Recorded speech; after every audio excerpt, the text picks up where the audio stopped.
beauté me rassure et me plaise, ta grandeur, Seigneur, ta toute-puissance, que tu sais tout, que tu vois tout, que tu saches tout. Merci, Seigneur. Au-dessus de tout, mon Dieu est toujours le même, hier, aujourd'hui et éternellement. Il est, il était, il sera, et il revient, et rien ne lui échappe. Tu rassures mon cœur chaque jour. Merci, Seigneur. Tu vois tout, tu sais tout, et tes plans pour nous sont si bons, si forts.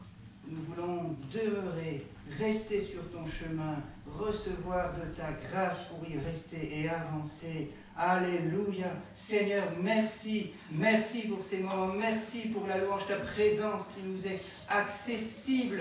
Nous voulons plus de toi, plus de ta présence, plus de ta parole, de ta présence dans nos vies, dans nos âmes. Alléluia, pour être témoin, une lumière, pour être pour toi, celui qui va pouvoir être utilisé malgré des oppositions peut-être, mais pour, Seigneur, nous réjouir de porter la vérité, la lumière autour de nous. Sois loué, sois béni, Seigneur. Amen.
Et nous voulons vraiment te remercier pour cet amour,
Tu sais mes espoirs,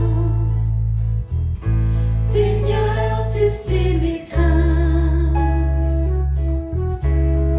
et mes mots sont bien trop petits pour dire tout l'amour que j'ai pour toi. Alors entends mon cœur, mon esprit qui te loue.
Fils de Dieu gisait dans les ténèbres, une guerre dans le tombeau, livré contre la mort, pour terrasser l'enfer à jamais. Alors la terre trembla, la pierre fut roulée, l'amour parfait n'a pu être vaincu.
Voilà, bonjour à tous, très heureux d'être avec vous aujourd'hui encore pour parler de ce thème, la disponibilité lorsque Dieu appelle. Et vraiment, j'aimerais nous interpeller, vous et moi, sur cette question, es-tu disponible? Suis-je disponible?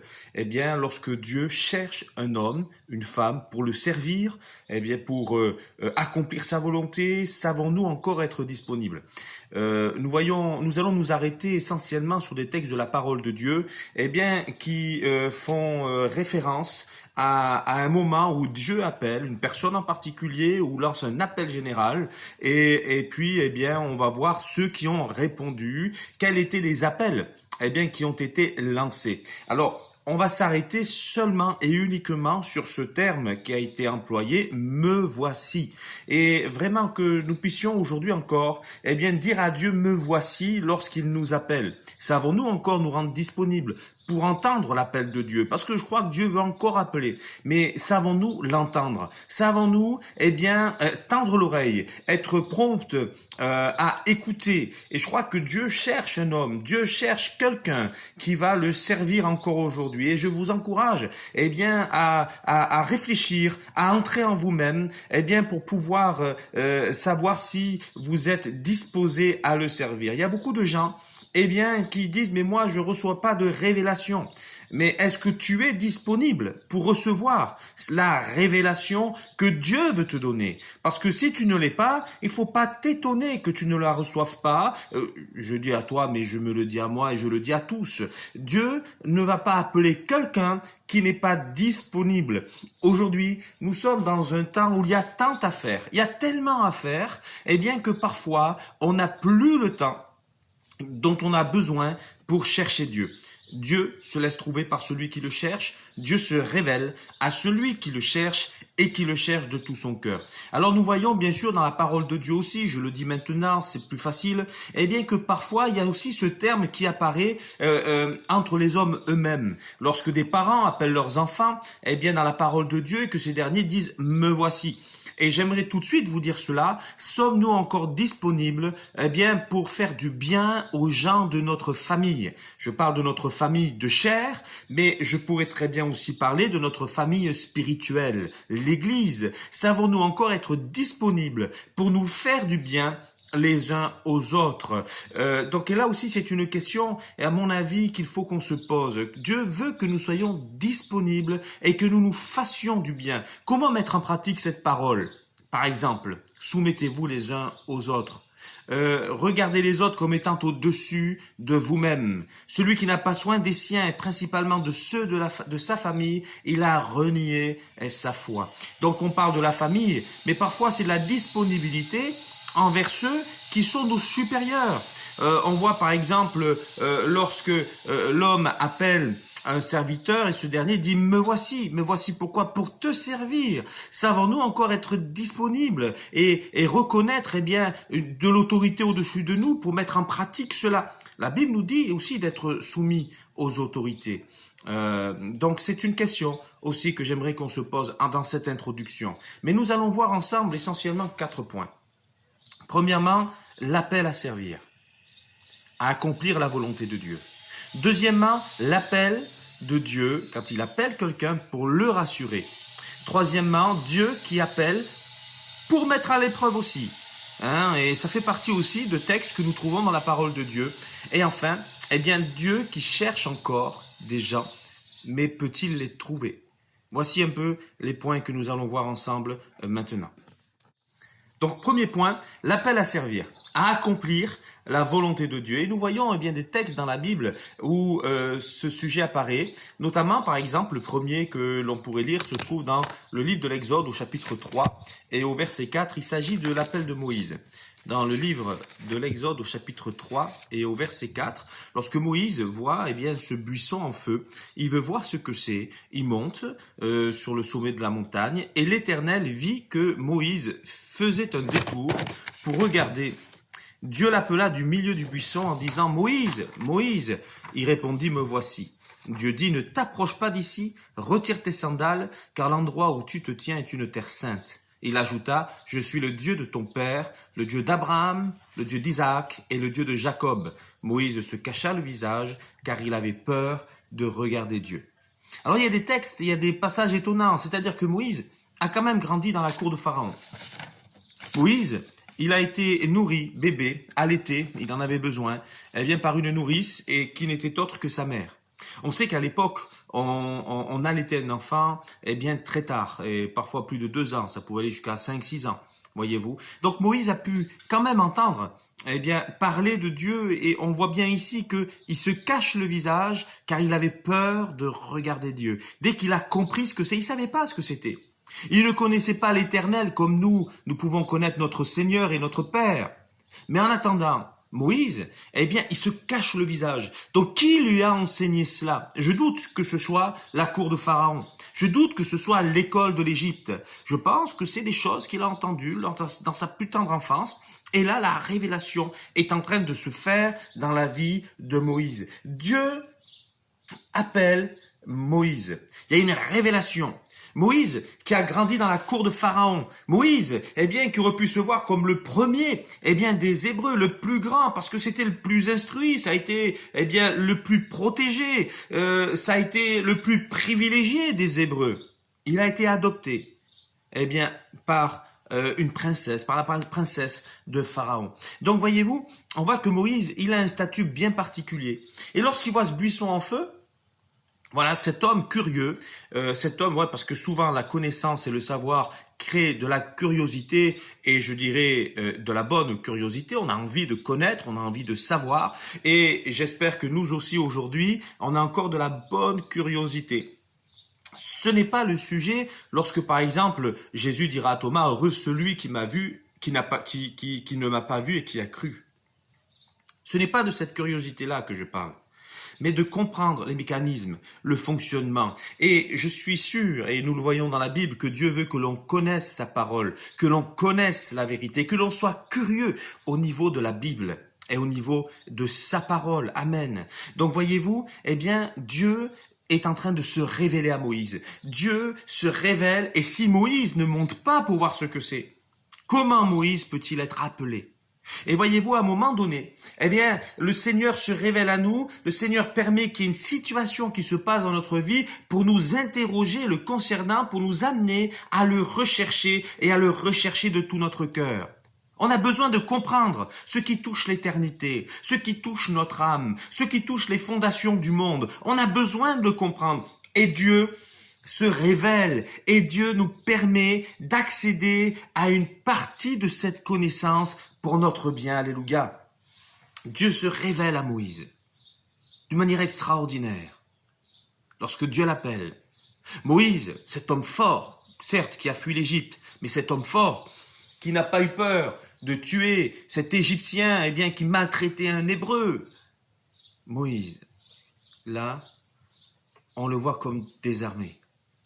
Moïse, Moïse, me voici. Ôte tes sandales. Et il ôte ses sandales. Et il ne peut faire autrement qu'écouter ce que Dieu lui dit. Dieu se révèle et lui montre qui c'est qui a l'autorité suprême. Est-ce Pharaon? Ou est-ce l'Éternel? Et c'est vrai qu'il y a un conflit intérieur, il y a un combat qui va s'engager en Moïse. Lorsque Dieu lui dit retourne en Égypte, il va hésiter à y aller. Lorsqu'il lui dit va parler à Pharaon, il va lui dire mais j'ai la bouche embarrassée. Quel complexe a Moïse? Voyez-vous, lorsqu'on est des enfants illégitimes, nous pouvons avoir toutes sortes de complexes. Le regard des autres, peut nous complexer. Les paroles des autres peuvent nous blesser. Et parfois, c'est même notre interprétation du regard, des gestes et des paroles des autres. Lorsqu'on n'est pas l'enfant, né de cette famille, il peut y avoir un complexe, il peut y avoir justement un rejet, un sentiment de rejet. Moïse ne se sent pas en capacité d'aller voir Pharaon. Mais Dieu l'appelle et Dieu lui dit, vas-y, comme Dieu va appeler Gédéon et va lui dire, va avec cette force que tu as, c'est moi qui suis avec toi. Dieu est avec Moïse. Dieu va accompagner Moïse. Et lorsque Dieu t'appelle, Sois certain qu'il va t'accompagner, qu'il va te bénir, qu'il ne va pas t'abandonner, mais il sera avec toi. Alléluia. Dieu appelle Moïse. Et Moïse répond, me voici. Si nous avions vécu cette même expérience, aurions-nous été en capacité, comme Moïse, de dire, me voici. D'aller voir ce qui se passait, et puis de dire à Dieu, me voici. Il y a peut-être des réunions même particulières qui peuvent te faire peur, parce que tu te dis, et si Dieu m'appelait? Mais si Dieu t'appelle, c'est qu'il a vu en toi ton cœur. Un cœur disponible, un cœur disposé. C'est pas ta force, c'est pas ta capacité, c'est ta disposition de cœur, parce que ta force, c'est Dieu qui sera ta force. Alléluia. Alors on pourrait bien sûr continuer sur ce sujet de Dieu qui appelle à servir, comme il a appelé Moïse. Nous voyons que Dieu va appeler Samuel. Dans 1 Samuel, au chapitre 3, au verset 4, Dieu appelle Samuel et Samuel répond « Me voici, mais il répond à Élie. Il n'a pas encore connaissance que Dieu peut l'appeler. Quand il entend sa voix, c'est Élie, son maître, qui va aller trouver et qu'il va interroger. Et la troisième fois, Élie comprend ce qui se passe. Et il dit à Samuel, dont le prénom signifie l'Éternel entend, « Lorsque tu entends cette voix à nouveau, tu diras « Parle, car ton serviteur écoute. » Le Seigneur est celui qui veut aussi se révéler à nos vies, qui veut nous parler. Samuel était dans son lit, mais Samuel avait cette crainte de Dieu. C'est le dernier juge en Israël. Et même après lui, on a peur de ne pas trouver un successeur aussi digne que Samuel, avec autant de capacité, de cœur, de spiritualité, de justice que Samuel. Et c'est pour cela que, en tout cas c'est cet argument que va utiliser le peuple, mets sur nous un roi. Car qui est comme toi en Israël? Dieu appelle Samuel. Il a vu le cœur de Samuel. Il a vu son amour. Il a vu sa disposition. Il a vu sa disponibilité. Et Samuel sera un grand serviteur de Dieu. La vue d'Élie s'affaiblissait. Qui pourra voir ce qui est juste en Israël? La vue d'Élie s'est affaiblie et il a laissé faire des bêtises à ses enfants que Dieu va lui reprocher. Il faut un nouveau visionnaire. Et ce visionnaire qui ramènera le cœur d'Israël à l'Éternel, c'est Samuel. On a besoin d'hommes et de femmes qui ont une vue claire pour servir Dieu. Amen. Bien sûr, on pourrait parler de Acte 9-10, et j'aimerais qu'on s'arrête un peu sur ce sujet, s'il vous plaît. Dans Acte 9-10, lorsqu'il est dit, c'est Dieu qui se révèle à Ananias, et puis qui dit, va prier pour Paul, afin qu'il recouvre la vue, pour Saul de Tarse, car c'est quelqu'un que j'ai appelé. Et Ananias sait très bien ce que Saul de Tarse a fait à son peuple, ce que Saul de Tarse fait à l'Église. Et il ne va pas hésiter, il va y aller, il va prier pour lui et il va dire, Saul, mon frère, le Seigneur te guérit. Imaginez-vous un instant à la place d'Ananias. Le bruit court. Tout le monde est au courant que Saul de Tarse a des lettres pour faire arrêter les chrétiens. Que Saul de Tarse, est très dur envers les chrétiens. Que Saul de Tarse a même donné son approbation pour le meurtre d'Étienne. Saul de Tarse est clairement identifié comme un ennemi de l'Église. Et Dieu se révèle à Ananias et lui dit, va prier pour Saul de Tarse. Qu'aurions-nous fait à sa place? J'ai bien envie de vous dire tout de suite, pour rester dans l'équilibre, nous pouvons très bien faire comme Gédéon et demander à Dieu des signes à travers les toisons. Parce que c'est quand même, là il risque sa vie. Est-ce que c'est vraiment Dieu? Est-ce qui lui parle? Savons-nous encore reconnaître la voix de Dieu quand il nous parle? Qu'aurions-nous répondu à Ananias si Ananias nous disait, je vais prier pour Saul de Tarse? Oui, c'est bien mon frère, vas-y, on est avec toi, mais de loin. Oui, c'est bien mon frère, vas-y, on est avec toi, on t'accompagne. Non, non, surtout ne fais pas ça. C'est pas Dieu qui t'a parlé, c'est pas possible. Or, nous qui connaissons le récit, c'est bien Dieu qui a parlé à Ananias. Et Dieu va se servir de Saul de Tarse d'une manière puissante. Frères et sœurs, Dieu est celui qui veut se servir de toi et de moi dans des domaines qui nous échappent, mais qui n'échappent pas à Dieu parce que Dieu voit au-delà de notre vision terrestre. Dieu voit au-delà des apparences. Et Dieu nous appelle à regarder avec les yeux de la foi et non pas avec ceux du cœur. Que Dieu soit béni pour cette révélation d'Abraham. Alors, on va maintenant passer au deuxième point. Dieu appelle aussi des hommes et des femmes pour leur parler de façon à les rassurer. La révélation de Dieu est aussi un moyen qu'il utilise pour rassurer et pour accorder sa paix. Vous l'avez certainement vécu, je l'ai vécu moi-même, c'est une grâce. Lorsque Dieu se manifeste dans nos cœurs et qui nous fait tant de bien et que sa paix qui surpasse toute intelligence nous remplit entièrement. Dans Genèse, au chapitre 31, verset 11, eh bien, nous lisons ceci. Genèse, chapitre 31, au verset 11.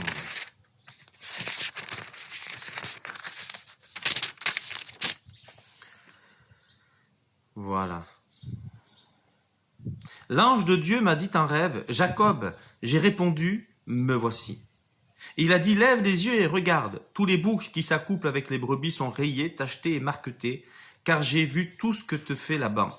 Je suis le Dieu de Bethel, où tu as consacré par onction un monument, où tu m'as fait un vœu. Maintenant, lève-toi, quitte ce pays et retourne au pays de ta naissance. Amen. » Dieu donne une direction à Jacob, mais Dieu va rassurer Jacob.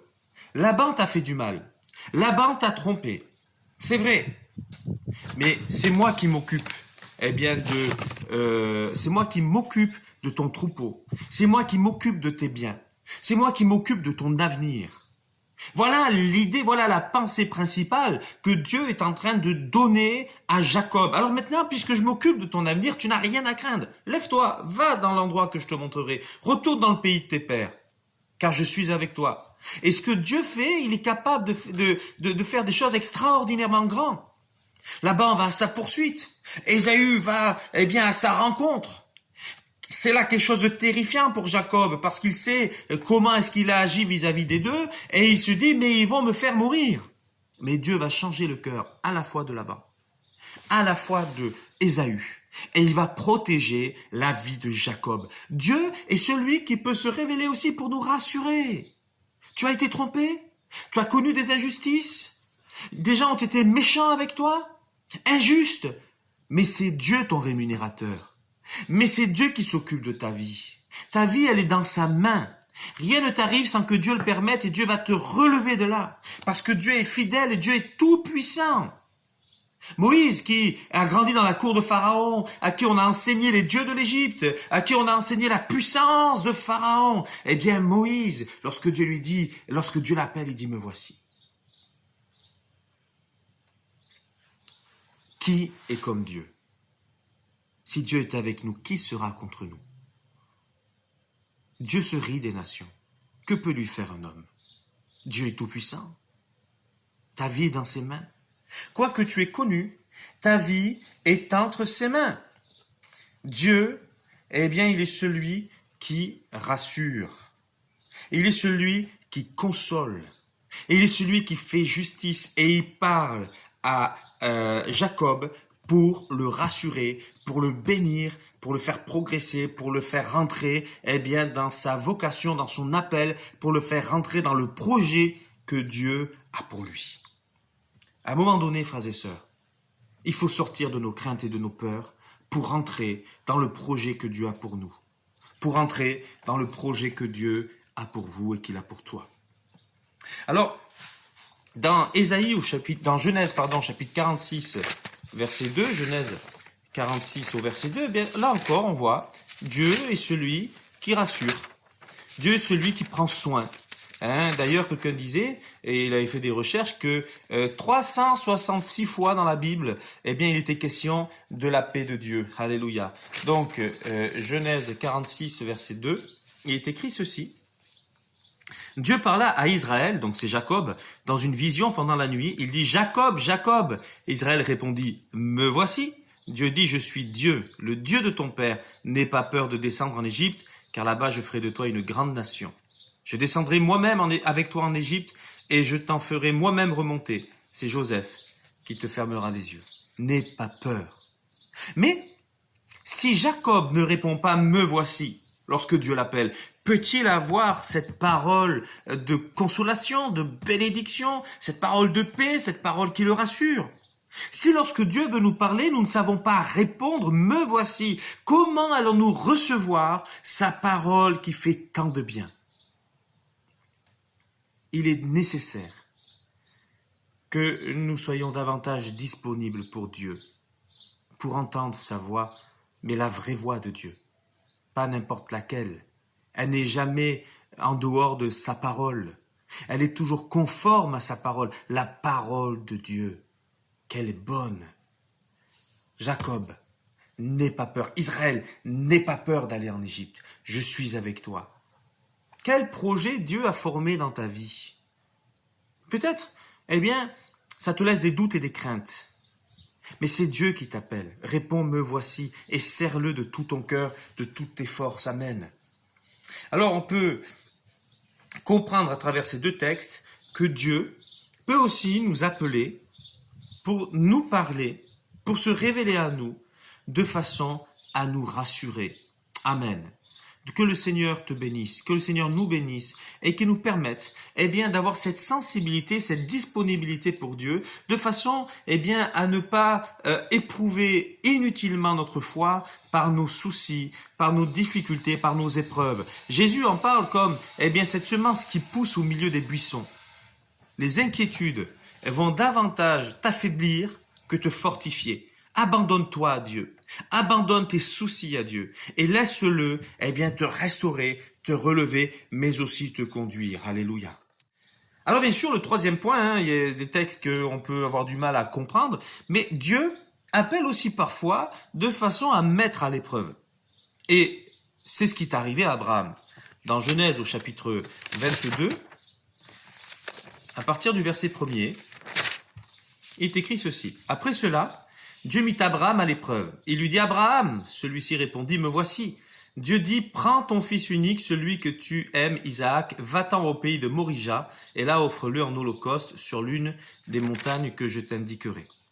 Mais quel texte terrible! C'est impressionnant. Et au verset 11, alors l'ange de l'Éternel l'appela depuis le ciel et dit, Abraham, Abraham, il répondit à nouveau, me voici.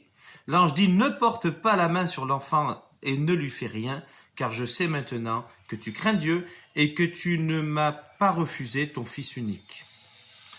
Quel texte impressionnant. Mais les deux fois où Dieu appelle Abraham, il répond, me voici.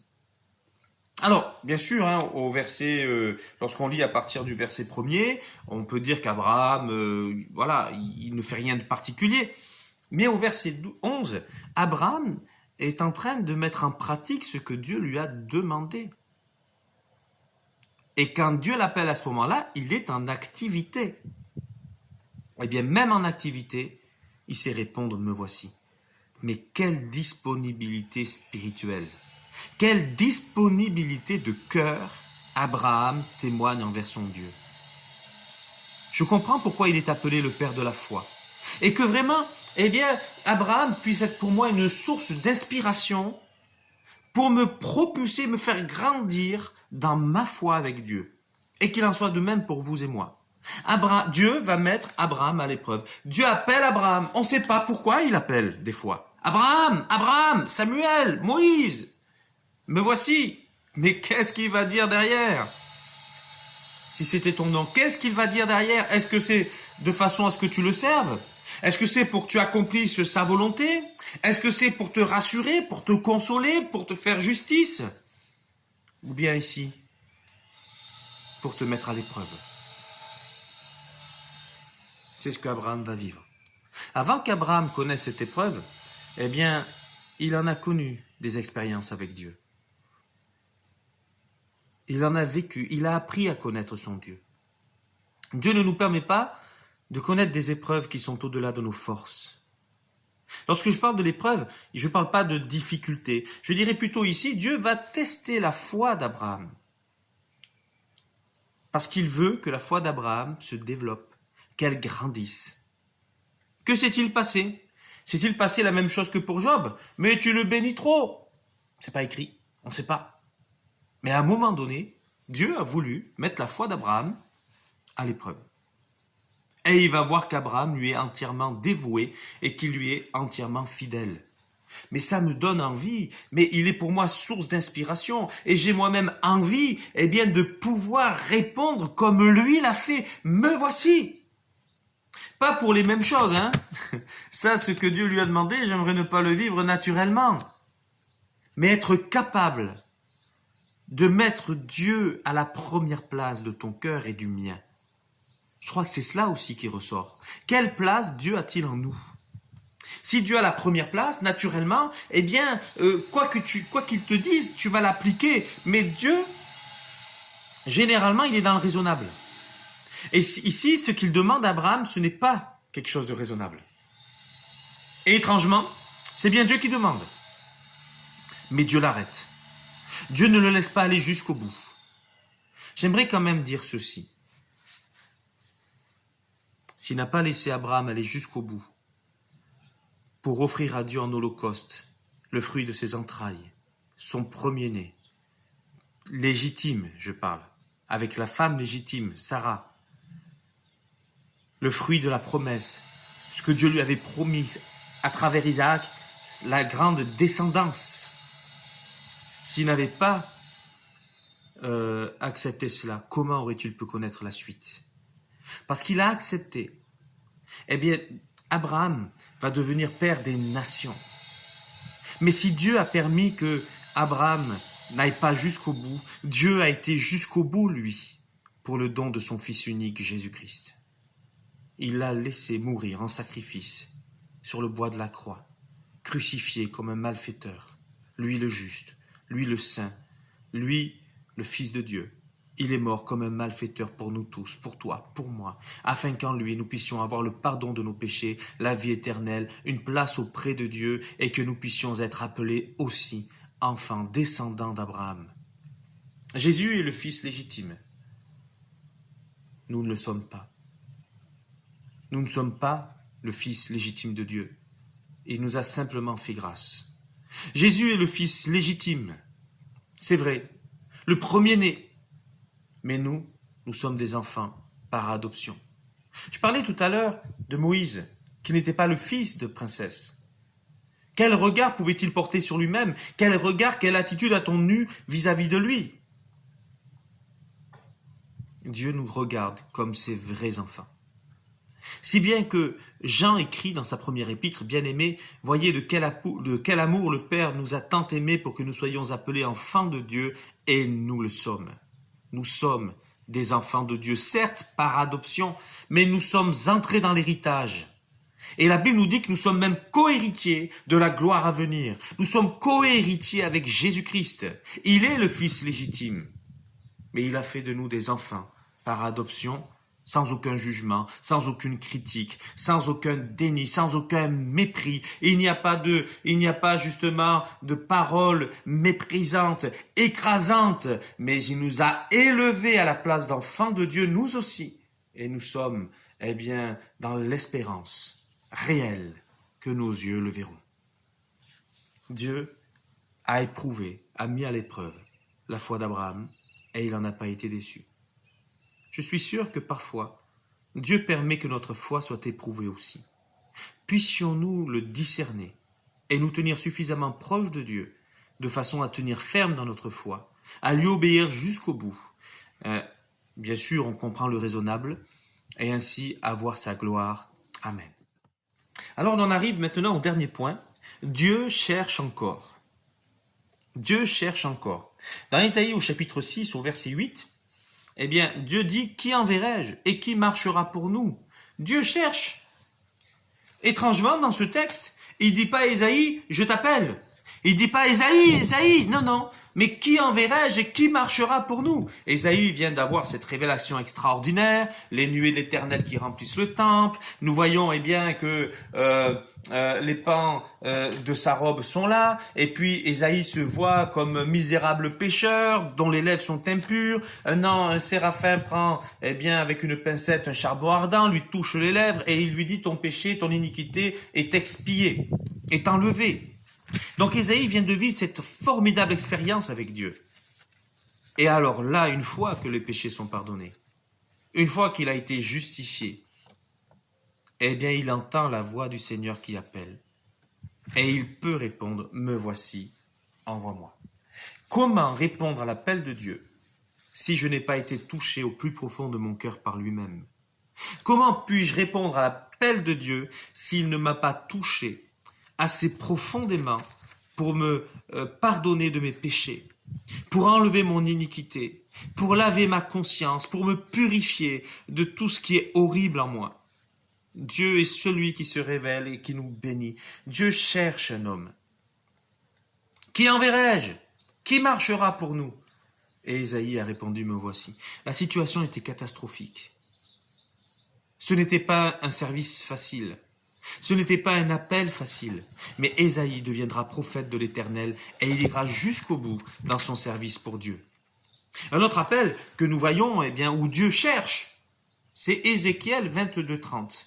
Je cherche parmi eux un homme qui élève un mur, eh bien qui se tienne en faveur, qui intercède en faveur de son pays, mais je n'en trouve pas.